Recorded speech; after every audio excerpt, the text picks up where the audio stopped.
Oke, hai semua, selamat datang di channel Alan Winanda. Lama nggak bikin video, dan hari ini kita akan bahas Mitsubishi Lancer CK4 tahun 2000. Seperti apa mobilnya? Simak videonya sampai selesai.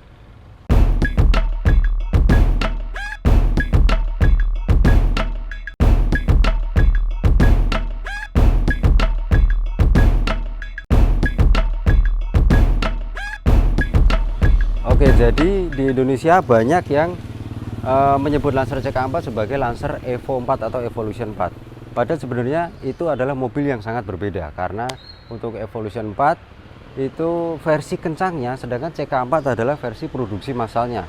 Secara spek, mesin, transmisi, kemudian penggerak itu jelas sangat berbeda.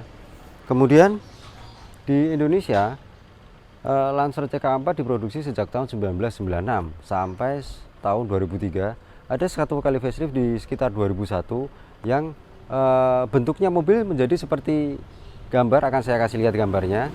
Nah, ada dua tipe yang ditawarkan. Seri GLXi seperti yang ada di samping saya itu seri yang bawah, seri atasnya adalah seri SEI. Nah, sayangnya untuk yang versi faceliftnya itu penjualannya kurang diminati di Indonesia, karena yang tadinya untuk yang sebelum facelift kan dia desainnya benar-benar sporty ya, dari depan, samping sampai ke belakang.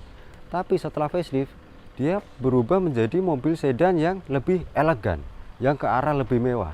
Nah, itu tentunya agak berseberangan dengan konsep bahasa desain Lancer itu sendiri. Nah, kemudian tampilannya dari depan itu seperti ini. Jadi lampu depannya itu sudah menggunakan mika, karena kalau Lancer-Lancer yang generasi sebelumnya dia masih menggunakan bahan dari kaca untuk cover lampunya. Kemudian grillnya yang sebelum facelift dia manis, kelihatannya tipis, kemudian garis-garis horizontal. Grillnya sebenarnya warnanya kalau nggak salah tuh warnanya itu abu-abu, tapi kayaknya dia sudah di warna hitam sama pemiliknya. Komen di bawah untuk yang lebih paham ya. Kemudian untuk yang setelah facelift itu lampunya berubah menjadi lebih besar, grillnya juga lebih besar, dan untuk yang facelift itu grillnya menjadi garis-garis vertikal yang pinggirnya ada aksen chrome-nya. Nah, yang agak aneh, biasanya mobil kalau hanya sekedar facelift itu kode bodinya masih sama, tapi di Lancer CK4 setelah facelift menjadi CK5 untuk kode bodinya. Nah, perbedaannya untuk yang seri SEI itu hanya di bagian depan, itu di bagian bawah bumpernya ada seperti tambahan body kit. Kalau yang di GLXi nggak ada, tapi sama-sama nggak dapat fog lamp. Nah, di kap mesinnya ada sedikit lekukan, tipis banget kelihatannya, jadi kelihatan manis. Nah, tapi untuk di list kacanya atau di karet kacanya, biasanya untuk mobil di zamannya itu ada sentuhan chrome-nya, tapi di Lancer tidak ada. Memang dia kesannya pengen banget kelihatan sporty, gagah, tapi juga masih tetap ada sedikit mewahnya. Nah, di bagian samping maaf sebelumnya memang mobilnya udah kondisinya nggak standar lagi, jadi suspensinya udah agak diturunkan, dia agak ceper, dan velgnya juga nggak bawaannya ya, karena velg aslinya itu pakai velg dengan motif kipas dengan ring 14 warna silver. Nah, velg yang terpasang dia pakai velg replika dari NK RPF1 yang berwarna silver juga, bannya ukurannya 195/50 R15. Kemudian ada lampu sen di samping. Nah, pilarnya juga berwarna hitam. Kemudian kalau kita lihat handle pintunya, selain berwarna hitam dia juga mengingatkan pada handle pintunya BMW seri 3 E36. Sekilas memang hampir sama. Nah, kesan berototnya terlihat lagi di pintunya. Jadi yang bagian atas ini agak menonjol keluar, kemudian di tengahnya dibikin agak ke dalam, di bawahnya keluar lagi. Jadi kelihatannya kesannya mobilnya terlihat lebih kekar. Di bagian belakang Lancer CK4 yang kelihatan paling menonjol adalah spoilernya, tapi tentunya bukan aslinya karena dia hanya tambahan sendiri sama pemiliknya. Kemudian yang berbeda lagi dari seri SEI itu sebenarnya yang untuk seri GLXi tidak ada garnish belakangnya. Jadi dia pakai garnish belakang tipe SEI, dia pasangan sendiri. Tentunya ada lambang pembesaran Lancer ya, Mitsubishi, kemudian emblem Mitsubishi, kemudian Lancer, dan untuk serinya GLXi. Nah, untuk lampu belakangnya, bedanya dengan yang versi facelift, sebenarnya bentuk lampunya sama. Yang beda hanya posisi lampu sennya aja. Nah, di bawah knalpot pastinya juga bukan aslinya karena dia udah diganti dengan knalpot yang berukuran lebih besar. Nanti akan kita lihat bagaimana suara knalpotnya pada saat kita tes jalan. Nah, untuk bumpernya sendiri, kalau yang sebelum facelift itu dia lebih pendek daripada yang versi facelift. Jadi yang Lancer CK5 itu bumper belakangnya lebih panjang ke bawah. Kemudian yang versi faceliftnya di bagian atas bibir pintu bagasinya itu ada lekukan yang mengarah ke atas, jadi agak nekuk ke belakang dan kemudian dia ke atas. Nah, oke, kita lihat ruang bagasinya. Kita lihat bagasinya, cara bukanya ada dua, dengan kunci atau dengan tuas yang ada di dalam di bawah jok driver. Kita buka bagasinya. Nah, memang dia bagasinya enggak yang besar ya. Kalau pengen yang lebih besar ada bagasinya Toyota All New Corolla, itu lebih besar, tapi dia cukup dalam. Bahkan jok belakang itu bisa dilipat, jadi kalau kita bawa barang bawaan yang lebih besar atau panjang itu bisa sampai ke dalam sana. Nah, ban serepnya juga ada di bawah. Oke, jadi mesinnya Lancer CK4 yang beredar di Indonesia seperti ini. Kode mesinnya 4G92 dengan tenaga 110 HP dan torsi sekitar 137 Nm. Dia 4 silinder SOHC 1600 cc. Nah, tapi padahal yang di luar negeri ada yang dapat mesin DOHC Myvac, bahkan ada juga yang pakai mesin 4G63T yang pakai turbo. Tapi di Indonesia yang dikasih adalah mesin spek yang paling bawah. Tapi nggak masalah, nanti kita lihat performanya bagaimana. Nah, saya sudah duduk di belakang bangku belakang Lancer CK4 dan depan sudah saya set dengan tinggi badan saya 170 cm. Masih ada sisa legroom yang cukup lega, kemudian headroom juga lega. Nah, hand gripnya walaupun dia mobil 90-an tapi sudah model retract, keren ya. Kemudian joknya sendiri juga cukup empuk. Headrestnya ciri mobil tahun 90-an, dia masih menyatu dengan joknya, tapi lumayan lah. Tapi yang paling penting adalah ada armrestnya, paling penting banget buat penumpang yang duduk di belakang. Nah, tapi kalau kita pengen duduk di tengah, itu di tengah ada gundukannya atau ada tonjolannya, dan rasanya kayaknya juga nggak begitu nyaman sih, karena dia lebih keras dan juga nyandarnya di armrest, jadi rasanya keras banget, kurang nyaman. Lagian juga nggak aman, nggak ada nggak ada headrestnya. Nah, kemudian seat beltnya ada 3, yang di samping kanan kiri itu 3 titik, kalau yang di tengah cuma dapat 2 titik. Nah, ciri khas mobil tahun 90-an, speakernya masih ada di belakang dari jok belakang. Kalau yang setelah tahun 2000 itu biasanya speakernya udah pindah di door trim, tapi di belakang juga ada third brake lampnya, jadi lampu rem yang ada di dalam kabinnya.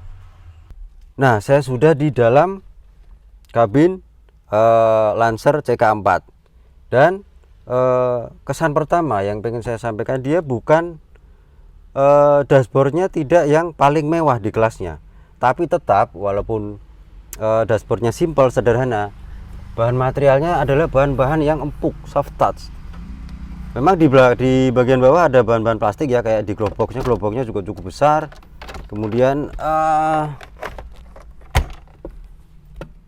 tapi yang lainnya tetap bahan-bahan empuk, jadi kualitasnya masih tergolong baik. Tapi fungsionalnya juga masih dapat, misalnya kayak AC-nya ada arah semburannya, kemudian ada jam digital, ada defogger kaca belakang. Nah, head unit memang sudah diganti. Asli bawaannya adalah head unit yang pakai kaset tape yang lama. Dia sudah diganti dengan layar touchscreen. Kemudian ada cup holder, ada asbak, di sebelahnya ada socket lighter. Nah, di bawahnya baru ada cup holder. Ini masih berfungsi dengan baik. Biasanya kalau yang saya temukan itu udah pada patah. Ada tempat penyimpanan terbuka kecil, di sini juga ada lagi tempat penyimpanan terbuka yang kecil. Nah, untuk transmisi itu ada dua transmisi sebenarnya, manual 5 speed dan matic 4 speed. Ada handbrake, ada tempat koin. Nah, tempat penyimpanannya di tengah itu sebenarnya dia nggak besar tapi dia cukup dalam. Kemudian tadi glove box udah. Nah, yang menarik lagi untuk pengaturan AC-nya, biasanya kalau mobil itu yang bisa dibuka tutup hanya isi AC yang di pojok-pojok samping kanan kiri, tapi dia di tengah ada juga yang untuk buka tutupnya.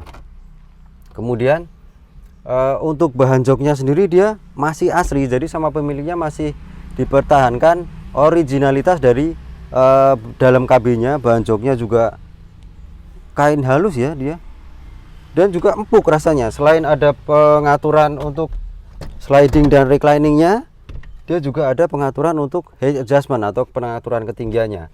Setirnya juga nah bahan empuk. Kemudian di speedometer itu masih analog tentunya, ada RPM, speedometer, kemudian temperatur mesin dan bahan bakar. Tapi untuk odometernya dia digital, keren untuk mobil pada masanya. Nah, yang membedakan lagi dengan seri SEI, kalau yang SEI itu di setirnya ada airbagnya, tapi hanya satu airbag, nggak ada yang di dashboard. Dan di SEI itu selain electric mirror sama seperti GLXI, dia juga sudah retractable, jadi dipencet udah bisa ngelipet atau ngebuka otomatis untuk spionnya. Nah, bahan yang ada di door trimnya itu perpaduan antara bahan soft touch yang ada di dashboard dan bahan fabric yang ada di joknya. Ada tempat penyimpanan tapi tipis side pocketnya, karena mobil zaman dulu memang belum ada cup holder yang ada di door trimnya. Kalau power window-nya kampanye udah power window, ada window lock, tapi yang auto lock hanya sisi pengemudi aja. Kemudian ada dimmernya juga untuk ngatur terang redupnya cahaya speedometer. Dan ada tempat penyimpanan koin yang dia kecil, tipis tapi cukup dalam. Nah, sekarang kita coba gimana rasanya. Kuncinya udah diganti ya, karena ini bukan kunci aslinya, kuncinya aftermarket. Coba kita nyalakan mobilnya. Bentar, ada motor lewat. Nah, wah, suara mesinnya udah, suara knalpotnya udah cukup menggelegar ya, karena juga udah diganti knalpot aftermarket. Nah, kita coba jalan mobilnya.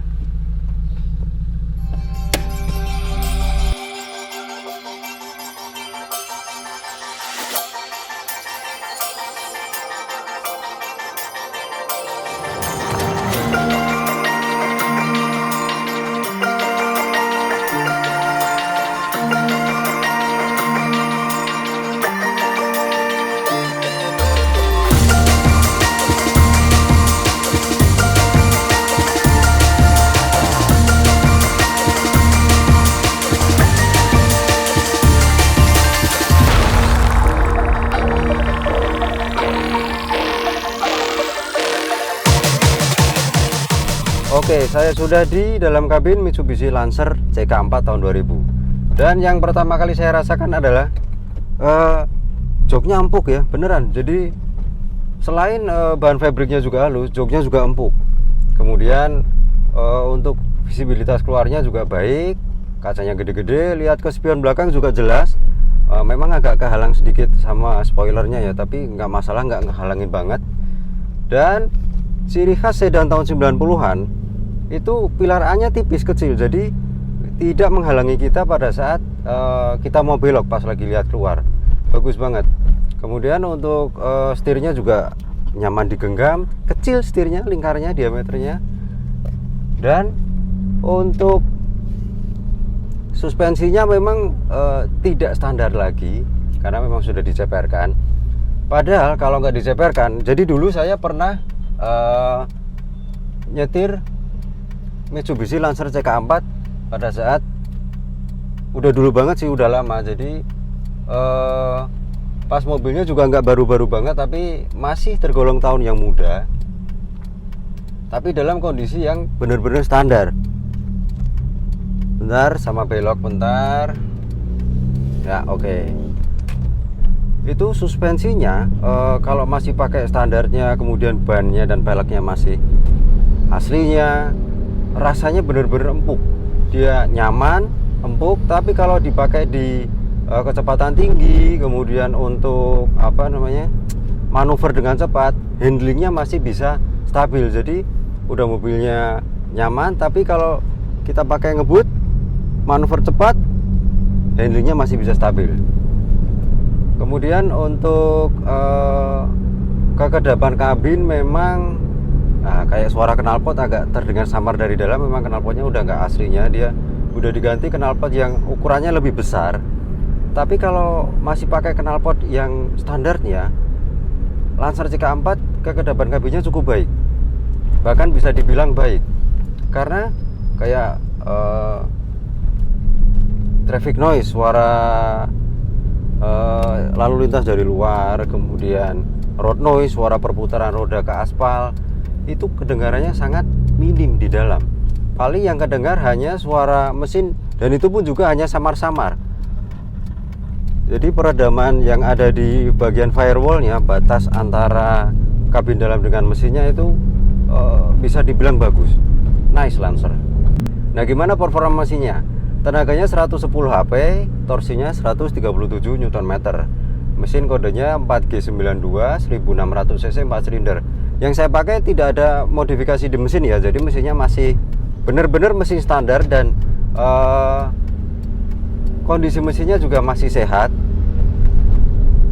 Coba ntar kalau di depan ada jalan yang agak kosong, kita coba narik. Tapi selama saya pakai sih tenaganya kerasa. Nah, bentar.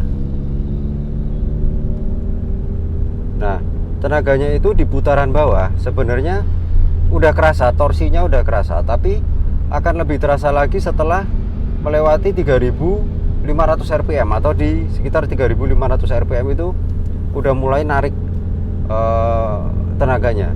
Dan untuk Lancer CK4 itu dia juga punya rasio gigi yang panjang-panjang, jadi kita bisa lebih merasakan tenaga dan torsinya yang maksimal.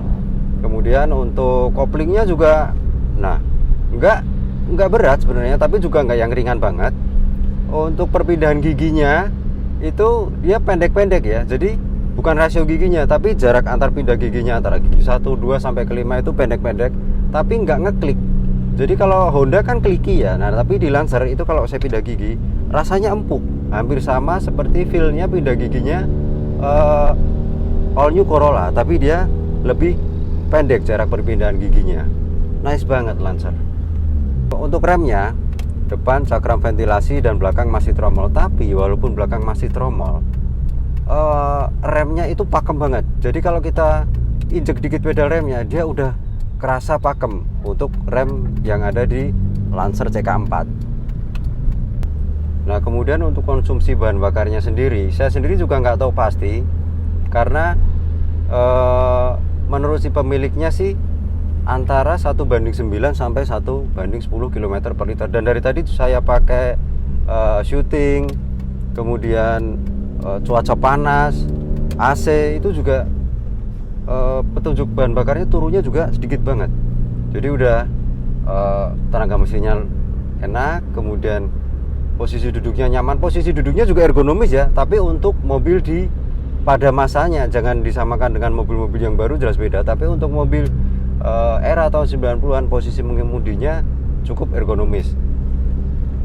Jadi udah mobilnya nyaman, bahan bakarnya hemat, kemudian tenaganya juga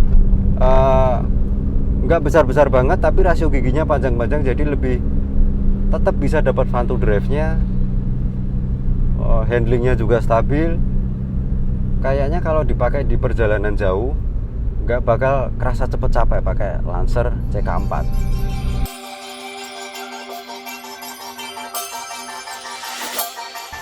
Oke, jadi kesimpulannya setelah saya tes Mitsubishi Lancer CK4 tahun 2000, sebenarnya dia mobil yang nyaman ya kalau dalam masih kondisi suspensi standar, kemudian fun to drive-nya juga masih dapat, bahan bakarnya juga cukup hemat, kemudian spare part-nya juga masih banyak yang jual, dan harganya juga terjangkau, enggak yang sampai mahal-mahal banget spare part dari Mitsubishi Lancer CK4.